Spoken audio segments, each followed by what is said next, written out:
Praise the Lord. आप सबको जय मसीह की। मैं परमेश्वर का धन्यवाद देता हूं आज का दिन दिखाने के लिए। एक और सुबह परमेश्वर ने दिखाई, हम परमेश्वर को कोटि कोटि धन्यवाद दें। एक नया संदेश लेकर मैं आपका दोस्त पास्टर राज में से आपके सम्मुख उपस्थित हूं। आज का संदेश परमेश्वर की वो 7 विशेष आज्ञाएं हैं जो हमारे आत्मिक जीवन को बढ़ा सकती हैं या हमारे जीवन में परिवर्तन ला सकती हैं, हमें ऐसा बना सकती हैं जिससे हम कह सकते हैं कि हम अब सिद्ध हो चुके हैं, हम परमेश्वर में बढ़ चुके हैं। Praise the Lord. तो ये बहुत ही विशेष आज्ञा, छोटी छोटी सी आज्ञा हैं लेकिन बहुत महत्वपूर्ण है। अगर इनको हमने कर लिया तो सच में हम आत्मिक उन्नति करते चले जाएंगे। Praise the Lord. मेरा जो दूसरा चैनल है ट्रू पल्स, उसमें आज का जो सवाल है वो है कि अब्राहम के जो पिता थे जिनका नाम था तेरह, वो क्या करते थे, क्यों परमेश्वर ने वहां से अब्राहम को निकाला। तो वो जानने के लिए डिस्क्रिप्शन में जाइए, क्लिक कीजिए और जान लीजिए इस सवाल का जवाब कि ऐसा क्या काम करते थे अब्राहम के पिताजी तेरह जिसकी वजह से परमेश्वर ने अब्राहम को वहां से निकाल लिया। Praise the Lord. मेरे साथ मेरी मुहिम में शामिल हो जाइए क्योंकि मुझे जिद है सच को फैलाने की। तो आप भी जिद्दी हो जाइए और इस वचन को शेयर कीजिए जो आज मैं आपके साथ शेयर करना चाहता हूँ। Praise the Lord. छोटी सी प्रार्थना करके आज के वचन को शुरू करेंगे। प्रभु जी, मैं धन्यवाद देता हूँ आज की सुबह दिखाने के लिए। प्रभु, मैं आज के वचन को शेयर करने के लिए मदद मांगता हूँ। प्रभु जी, मेरी सहायता कर। प्रभु, मेरे होठों को, मेरे दिल दिमाग को छूकर ब्लेस कर। मेरी आत्मा, मेरा शरीर तेरे ही कब्जे में रहे ताकि बोलने वाला मनुष्य नहीं बल्कि तेरा आत्मा हो। जितने भी लोग इस वचन को देख रहे हैं, सुन रहे हैं, उन सब पर मैं तेरी आशीष चाहता हूँ। प्रभु जी, हर एक को आशीषित कर, हर एक की रोग, बीमारी, चिंता, परेशानियां अपने सामर्थ्य नाम के द्वारा दूर कर दे। प्रभु जी, मैं प्रार्थना करता हूँ कल जितने भी लोगों ने प्रेयर रिक्वेस्ट भेजे हैं उन सबको अपने हाथों से छू। प्रभु जी, हर एक की रोग, बीमारी, चिंता, परेशानियां, दुख, दर्द, तकलीफें, क्लेश, लड़ाई झगड़े, कर्जे, बांझपन, प्रभु जी, और प्रभु जी घरों से वो व्यर्थ की सारी बातें निकाल दे प्रभु, जिनसे प्रभु जी तेरे बच्चे परेशान हैं। अपने बच्चों की अगुवाई कर और अपनी महिमा के लिए अपने बच्चों को इस्तेमाल कर। प्रभु यीशु के नाम से मांगते हैं, आमीन। Praise the Lord. तो आइए आज के संदेश को हम शुरू करेंगे। आज का जो संदेश है वो परमेश्वर के 7 आज्ञाओं पर है। हम देखते हैं ये जो आज्ञाएं हैं, ये सारी आज्ञाएं जो हैं ये नए नियम से ली गई हैं। ये नए नियम की आज्ञाएं हैं और ध्यान से सुनिएगा, एक एक आज्ञा में वो बात है जो हमारे आत्मिक जीवन को बढ़ाएगी, यानी कि स्पिरिचुअल ग्रोथ के लिए ये बहुत ज़रूरी आज्ञाएं हैं। परमेश्वर की 7 आज्ञाएं बहुत महत्वपूर्ण है। ध्यान से सुनिएगा, मैं यहाँ लिखता भी जा रहा हूँ, आप नोट भी कर लीजिएगा। आप इसे अपने चर्च में प्रचार भी कर सकते हैं, कहीं भी प्रचार कर सकते हैं। बहुत ही महत्वपूर्ण है ये। तो आइए सबसे पहले हम देखेंगे सबसे विशेष आज्ञा कौन सी है हमारे लिए। हम देखेंगे पहला पत्रस 1 अध्याय और उसका 15 पद। यह लिखा है, पर जैसा तुम्हारा बुलाने वाला पवित्र है वैसे ही तुम भी अपने सारे चाल चलन में पवित्र बनो। ये आज्ञा 7 आज्ञाओं में से पहली आज्ञा है। वैसे तो बाइबल में बहुत सारी आज्ञा है, लगभग 6468 से ज़्यादा या कम कुछ भी हो सकते हैं, लेकिन इतनी तो हैं। लेकिन मैंने 7 आज्ञाएं ऐसी निकाली हैं जो हमें कुछ बनने के लिए प्रेरित करती है कि हमें ऐसा बनना है। ये आज्ञा है परमेश्वर की, ये आज्ञा है परमेश्वर के वचन की, ये आज्ञाएं हैं उस जीवित प्रभु की जो हमें आत्मिक उन्नति देना चाहता है।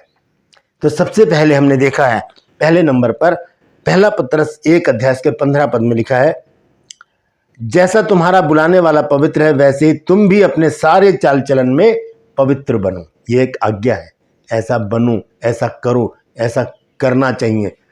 तो ये आज्ञा है। हमने देखा पहली आज्ञा कि हम पवित्र बने क्योंकि हमारा परमेश्वर भी पवित्र है। 16 पद में भी इसी तरह से लिखा है, क्योंकि लिखा है कि पवित्र बनो क्योंकि मैं पवित्र हूँ। परमेश्वर कहता है कि पवित्र बनो क्योंकि मैं पवित्र हूँ। तो ये वो आज्ञा है जो हमें प्रेरित करती है कि हम अपने आप को, अपने शरीर को, अपने आत्मा को, अपनी जुबान को, विचार को, चाल चलन को, दृष्टि को पवित्र रखें। क्योंकि मैं कई बार आपको बता चुका हूँ कि 5 प्रकार से मनुष्य जो है वो अपवित्र होता है। अपनी जुबान से, विचार से, चाल चलन से, दृष्टि से और संगति से हम अपवित्र हो जाते हैं। तो हमें बहुत कोशिश करनी है अपने आप को पवित्र बनाए रखने की। Praise the Lord. आइए दूसरा वचन देखेंगे हम, यह है याकूब की पत्री 4 अध्याय और उसका 10 पद। याकूब की पत्री 4 अध्याय और उसका 10 पद। यहाँ लिखा है, प्रभु के सामने दीन बनो तो मैं तुम्हें शिरोमणि बनाऊंगा। पहली आज्ञा क्या है? आज के 7 वचन में से पहली आज्ञा है कि पवित्र बनो, और दूसरी है कि दीन बनो। दीन का मतलब होता है छोटा बन जाना, अपने आप को दीनहीन कर लेना। 2 व्यक्ति जब प्रार्थना करने गए चर्च में, हम पढ़ते हैं लूका 16 अध्याय में 9 आयत से, तो वहाँ पर यीशु मसीह एक दृष्टांत कहते हैं कि 2 व्यक्ति चर्च में प्रार्थना करने गए, तो फरीसी कहता है कि मैं तो दशमांश देता हूँ, मैं सप्ताह में 2 बार उपवास भी रखता हूँ, मैं इस मनुष्य के समान नहीं हूँ। लेकिन जो चुंगी लेने वाला था, उसने स्वर्ग की ओर आंखें उठाना भी ना, अपनी हिम्मत नहीं की उसने आंखें उठाने की, और उसने अपनी छाती पीट पीट के कहा, हे प्रभु, हे पिता, मुझ पापी पर दया कर। यीशु मसीह ने कहा, वो नहीं, ये व्यक्ति धर्मी ठहराया जाकर अपने घर गया, क्योंकि जो अपने को छोटा बनाएगा वो बड़ा किया जाएगा। Praise the Lord. तो यहाँ पर लिखा है, याकूब ने अपनी पत्री में लिखा है कि प्रभु के सामने दीन बनो। पहले क्या था? पवित्र बनो। अब क्या है कि दीन बनो तो वह तुम्हें शिरोमणि बनाएगा, सर बुलंद करेगा, ऊंचे पे रखेगा, पूंछ नहीं ठहराएगा बल्कि सर बनाएगा। शर्त है कि हम दीन बने। पहली शर्त क्या है? हम पवित्र बने। दूसरी क्या है? हम दीन बने। तीसरा पद हम देखेंगे, इसी में है, याकूब में 1 अध्याय और उसका 22 पद। याकूब की पत्री 1 अध्याय के 22 पद को मैं पढ़ रहा हूं। यहां देखिए क्या लिखा है, परंतु वचन पर चलने वाले बनो। परंतु वचन पर चलने वाले बनो, और केवल सुनने वाले ही नहीं जो अपने आप को धोखा देते हैं। वचन पर चलने वाले बने। बहुत से लोग वचन को सुनते हैं, कहते हैं बहुत अच्छा वचन था, ताली बजाते हैं, पास्टर जी से जब हाथ मिलाते हैं कहते हैं पास्टर जी बहुत अच्छा वचन था, आज का मजा आ गया। लेकिन चर्च से निकलने के बाद या मीटिंग से बाहर जाने के बाद सब भूल जाते हैं, कुछ याद नहीं रहता कि आज के वचन में पास्टर जी ने क्या सिखाया था। सिर्फ सुनना ही नहीं बल्कि इस पर अमल भी करना है, उसके जैसा करना भी है, वैसा हमें बनना भी है। रोमियो 10 अध्याय के 17 पद में लिखा है कि विश्वास सुनने से और सुनना मसीह के वचन से होना चाहिए। Praise the Lord.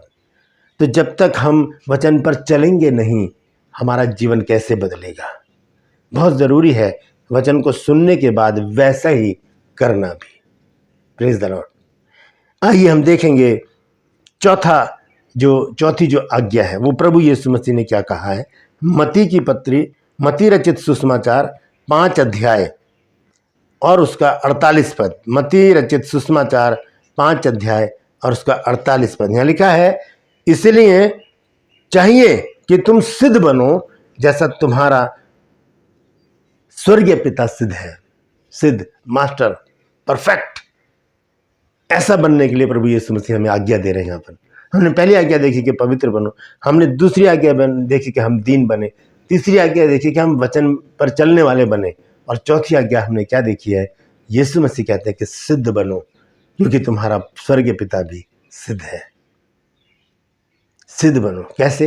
जब हम देखते हैं उत्पत्ति 17 अध्याय पहले पद में, तो परमेश्वर ने वहाँ पर अब्राहम से कहा कि हे अब्राहम, आइए देखते हैं उसको 17 पद, उसका 17 अध्याय उसका पहला पद। जब अब्राहम 99 वर्ष का हो गया तब यहोवा ने उसको दर्शन देकर कहा, मैं सर्वशक्तिमान ईश्वर हूँ, मेरी उपस्थिति में चल और सिद्ध होता जा। सिद्ध कैसे बनेंगे हम? जब परमेश्वर की उपस्थिति में चलेंगे। प्रभु यीशु मसीह ने कहा कि सिद्ध बनो क्योंकि तुम्हारा स्वर्गीय पिता जो है वो भी सिद्ध है। पतरस ने कहा पवित्र बनो क्योंकि परमेश्वर पवित्र है। Praise the Lord. और याकूब कहता है कि दीन बनो क्योंकि यीशु मसीह ने अपने आप को दीन बनाया। फिर हम याकूब में पढ़ते हैं पहला वचन 22, पहला अध्याय 22 पद में कि वचन पर चलने वाले बनो जैसे यीशु मसीह अपने पिता के वचन पर चलते रहे। Praise the Lord. आइए देखेंगे छठी जो आज्ञा है, इफिसियों 6 अध्याय और उसका पहला पद। इस प्रकार से लिखा है कि हे बालकों, प्रभु में अपने माता पिता के आज्ञाकारी बनो क्योंकि ये उचित है। और दूसरे पद में लिखा, अपनी माता और अपने पिता का आदर कर, यह पहली आज्ञा है जिसके साथ प्रतिज्ञा है। माता पिता के आज्ञाकारी बनो। यीशु मसीह नहीं थे अपने माता पिता के आज्ञाकारी, यीशु ने अपने पिता की एक एक आज्ञा को पूरा किया, यहाँ तक कि अपने प्राण को भी दे दिया। Praise the Lord. तो छठी जो आज्ञा है वो है कि आज्ञाकारी बनो, माता पिता के आज्ञाकारी बने, परमेश्वर के आज्ञाकारी बने, परमेश्वर के वचन के आज्ञाकारी बने, ताकि हम आत्मिक उन्नति कर सकें। तो आज्ञा है, छठी आज्ञा भी आखिरी नहीं है, छठी आज्ञा है पहला थिस्सलुनीकियों 5 अध्याय और उसका 11वें पद। यहाँ लिखा है, इस कारण एक दूसरे को शांति दो और एक दूसरे की उन्नति का कारण बनो, निदान तुम ऐसा करते भी हो। हमें एक दूसरे की उन्नति का कारण बनने के लिए आज्ञा दी गई है, यानी कि एक दूसरे की टांग खींचे, एक दूसरे को छोटा दिखाएं, एक दूसरे को अपने को दूसरे से बड़ा दिखाने का प्रयास करें, नहीं, एक दूसरे की उन्नति का कारण बने, प्रार्थनाओं में लगे रहें, वचन प्रचार करें, शिक्षा दें, जो भी सीखा है उसे आगे बढ़ाएं, उसे आगे बढ़ाएं। क्योंकि संत पौलुस हमें बताते हैं 2 तीमुथियुस 2 अध्याय और उसके 2 पद में वो कहते हैं, मैं आपको बता दूं 2 तीमुथियुस 2 अध्याय के 2 पद में संत पौलुस क्या कहते हैं तीमुथियुस से, वो कहते हैं कि जो बातें तूने बहुत से गवाहों के सामने मुझसे सुनी है उन्हें विश्वासी मनुष्यों को सौंप दे, जो औरों को भी सिखाने के योग्य हों। जो मुझसे तूने सीखे वो विश्वासी को सौंप दे और वो विश्वासी और आगे बढ़ा, इसी को कहते हैं बहुगुणित होना। तो यहाँ पर हमने देखा है पहला थिस्सलुनीकियों 5 अध्याय के 11 पद में कि हम एक दूसरे की उन्नति का कारण बने, बढ़ाएं आगे लोगों को, आत्मिकता में आगे बढ़ाएं। क्योंकि हमारा ये युद्ध आपसी युद्ध नहीं है, मनुष्य से नहीं है, बल्कि शैतान से हमारी लड़ाई है। आखिर में हम देखेंगे लूका 12 अध्याय का 36 पद, लूका रचित सुसमाचार 12 अध्याय और उसका 36 पद। यह लिखा है, और तुम उन मनुष्य के समान बनो जो अपने स्वामी की बाट देख रहे हो कि वह ब्याह में कब लौटेगा, ब्याह से कब लौटेगा, और जब वह आकर द्वार खटखटाए तुरंत उसके लिए खोल दें। हम ऐसे बने, यानी कि तैयार रहें प्रभु के आगमन के लिए। लिखा है कि तुम उन मनुष्यों के समान बनो जो अपने स्वामी की बाट देखते रहते हैं। हम भी प्रभु की बाट जोते रहें, तैयार रहें, क्योंकि प्रभु यीशु मसीह का शुभ आगमन बहुत निकट है। परमेश्वर अनुचरों के द्वारा हम सब दे, में आ गई है तो इसे शेयर करिए, ताकि और भी लोग इन 7 बातों को अपने जीवन में अपनाएं और एक आत्मिक उन्नति करें और दूसरों के लिए उन्नति का कारण बन जाए। Praise the Lord. यदि अभी तक आपने मेरे इस चैनल को सब्सक्राइब नहीं किया तो अभी सब्सक्राइब कर लीजिए, बेल आइकन को दबाइए ताकि नोटिफिकेशन आपके पास पहुंचे, नया वीडियो बिना व्यवधान के आपके पास पहुंच जाए। मेरी वीडियोस को लाइक कीजिए, शेयर कीजिए और कमेंट सेक्शन में आकर मुझसे ज़रूर बातचीत कीजिए। ट्रू पल्स में आज का सवाल है कि परमेश्वर ने अब्राहम को उसके पिता के घर से क्यों निकाला, क्या वजह थी ऐसी? इसको जानने के लिए देखिए डिस्क्रिप्शन में लिंक है, उसे क्लिक कीजिए और आज के वीडियो का अंश देखिए, 15 सेकंड का है। आपको पता चलेगा कि क्या वजह थी कि परमेश्वर ने अब्राहम को उसके घर से निकाल लिया। Praise the Lord. मेरे साथ मेरी मुहिम में शामिल हो जाइए, जिद है सच को फैलाने की। आज के लिए बस इतना ही, फिर मिलूंगा एक नए संदेश के साथ, एक नया वीडियो लेके।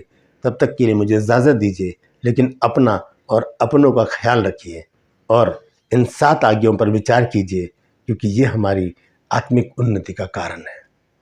Praise the Lord.